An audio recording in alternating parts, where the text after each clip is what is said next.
नमस्कार दोस्तों। आज हम एक नया अध्याय शुरू करने जा रहे हैं जिसका शीर्षक है भारत में राष्ट्रवाद। आज के इस वीडियो में हम पहले विश्व युद्ध का भारत पे असर जानेंगे।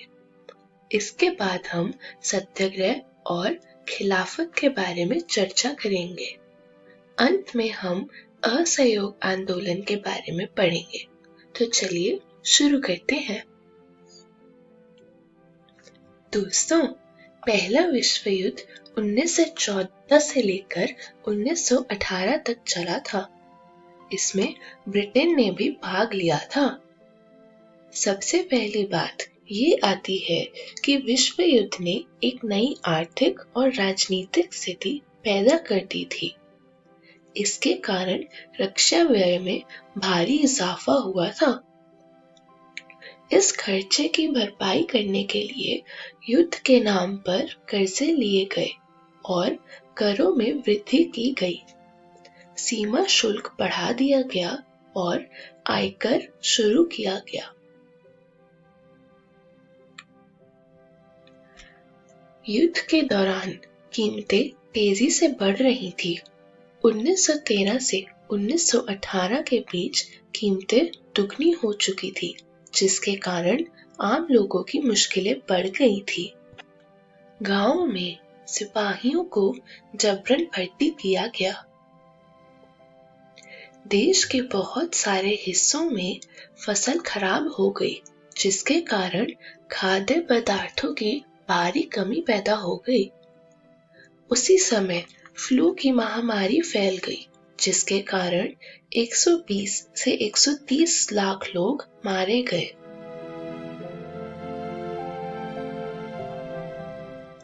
लोगों को उम्मीद थी कि युद्ध खत्म होने के बाद उनकी मुसीबतें कम हो जाएंगी, लेकिन ऐसा नहीं हुआ। इसी समय एक नया नेता सामने आया और उसने संघर्ष का एक नया ढंग, एक नया तरीका पेश किया। इस नेता का नाम था महात्मा गांधी। इन्होंने सत्याग्रह का विचार पेश किया। महात्मा गांधी जनवरी 1915 में दक्षिणी अफ्रीका से भारत लौटे थे। भारत लौटने के बाद गांधी जी ने 3 स्थानों पर सत्याग्रह आंदोलन चलाया। पहला, 1916 में उन्होंने बिहार के चंपारण में दमनकारी बगान व्यवस्था के खिलाफ किसानों को संघर्ष के लिए प्रेरित किया। दूसरा, 1917 में उन्होंने गुजरात के खेड़ा जिले के किसानों की मदद के लिए सत्याग्रह का आयोजन किया। फसल खराब हो जाने और प्लेग की महामारी के कारण खेड़ा जिले के किसान लगान चुकाने की हालत में नहीं थे। वे चाहते थे कि लगान वसूली में ढील दी जाए। और तीसरा, 1918 में गांधी जी सूती कपड़ा कारखानों के मजदूरों के बीच सत्याग्रह आंदोलन चलाने अहमदाबाद जा पहुंचे।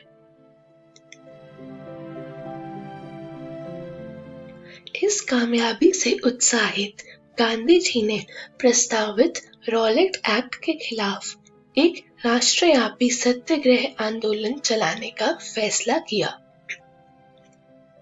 रॉलेट एक्ट 1919 में भारतीय सदस्यों के भारी विरोध के बावजूद इस कानून को इंपीरियल लेजिस्लेटिव काउंसिल ने बहुत जल्दबाजी में पारित कर दिया था। इस कानून के जरिए सरकार को राजनीतिक गतिविधियों को कुचलने और राजनीतिक कैदियों को 2 साल तक बिना मुकदमा चलाए जेल में बंद रखने का अधिकार मिल गया था। महात्मा गांधी ऐसे अन्यायपूर्ण कानूनों के खिलाफ अहिंसक ढंग से नागरिक चाहते थे। रॉलेट सत्याग्रह 6 अप्रैल 1919 को एक हड़ताल से शुरू हुआ। विभिन्न शहरों में रैली, जुलूसों और हड़तालों का आयोजन किया गया। रेलवे वर्कशॉप में कामगार हड़ताल पर चले गए, दुकानें बंद हो गईं।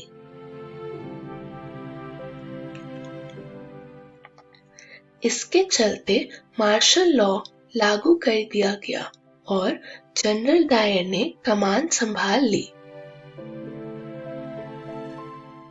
रॉलेट सत्याग्रह चल ही रहा था कि 13 अप्रैल को जलियांवाला बाग हत्याकांड हुआ।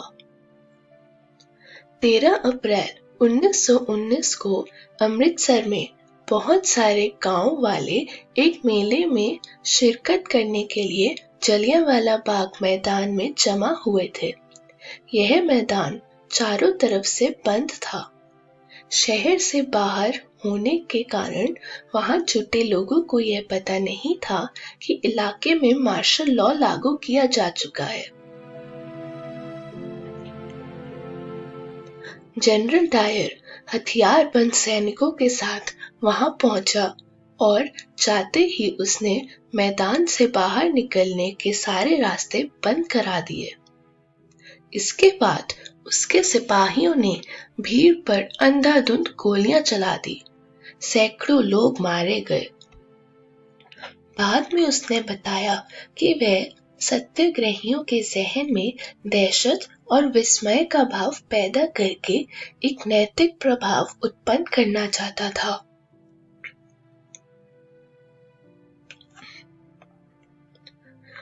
जैसे जैसे जलियांवाले बाग की खबर फैली, उत्तर भारत के बहुत सारे शहरों में लोग सड़कों पर उतरने लगे, हड़ताल होने लगी, लोग पुलिस से मोर्चा लेने लगे और सरकारी इमारतों पर हमला करने लगे। बदले में सरकार द्वारा लोगों को कोड़े मारे गए और गांव में बम बरसाए गए। हिंसा फैलते देख महात्मा गांधी ने आंदोलन वापस ले लिया। भले ही रॉलेट सत्याग्रह एक बहुत बड़ा आंदोलन था, लेकिन अभी भी वह मुख्य रूप से शहरों और कस्बों तक ही सीमित था। महात्मा गांधी पूरे भारत में और भी ज्यादा जनाधार वाला आंदोलन खड़ा करना चाहते थे, लेकिन उनका मानना था कि हिंदू मुसलमानों को एक दूसरे के नजदीक लाए बिना ऐसा कोई आंदोलन नहीं चलाया जा सकता। उन्हें लगता था कि खिलाफत का मुद्दा उठाकर वे दोनों समुदायों को नजदीक ला सकते हैं।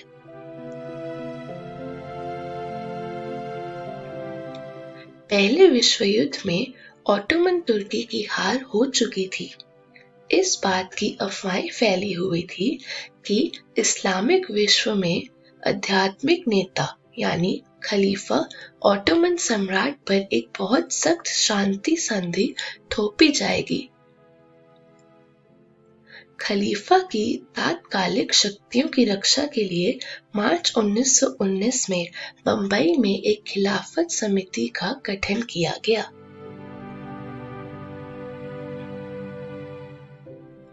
मोहम्मद अली और शौकत अली बंधुओं के साथ साथ कई युवा मुस्लिम नेताओं ने इस मुद्दे पर संयुक्त कार्रवाई की संभावना तलाशने के लिए महात्मा गांधी के साथ चर्चा शुरू कर दी थी। सितंबर 1920 में कांग्रेस के कलकत्ता अधिवेशन में महात्मा गांधी ने भी दूसरे नेताओं इस बात पर राजी कर लिया कि खिलाफत आंदोलन के समर्थन और स्वराज के लिए एक असहयोग आंदोलन शुरू किया जाना चाहिए। अपनी प्रसिद्ध पुस्तक हिंद स्वराज जो उन्होंने 1909 में लिखी थी, उसमें महात्मा गांधी ने कहा था कि भारत में ब्रिटिश शासन भारतीयों के सहयोग से ही स्थापित हुआ था और यह शासन इसी सहयोग के कारण चल पा रहा है। अगर भारत के लोग अपना सहयोग वापस ले लें तो साल भर के भीतर ब्रिटिश शासन ढह जाएगा और स्वराज की स्थापना हो जाएगी। असहयोग का विचार आंदोलन कैसे बन सकता था? गांधी जी का सुझाव था कि यह आंदोलन चरणबद्ध तरीके से आगे बढ़ना चाहिए।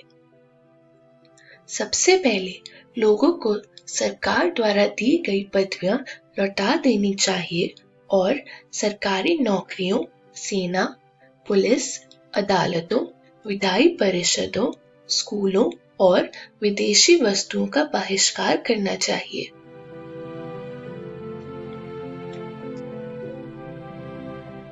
कांग्रेस के बहुत सारे लोग इन प्रस्तावों पर सशंकित थे। वे नवंबर 1920 के विधान परिषद के लिए होने वाले चुनावों का बहिष्कार करने में हिचकिचा रहे थे। उन्हें भय था कि इस आंदोलन में लोग हिंसा कर सकते हैं। आखिरकार दिसंबर 1920 में कांग्रेस के नागपुर अधिवेशन में एक समझौता हुआ और असहयोग कार्यक्रम पर स्वीकृति की मोहर लगा दी गई। दोस्तों, इसी के साथ इस पाठ का पहला भाग समाप्त होता है। इस वीडियो में हमने सीखा सत्याग्रह का विचार और रॉलेट एक्ट के बारे में। इसके साथ साथ हमने खिलाफत आंदोलन और असहयोग आंदोलन के बारे में जाना। अगली वीडियो में हम आंदोलन के भीतर अलग अलग धाराएं के बारे में जानेंगे। तब तक के लिए धन्यवाद।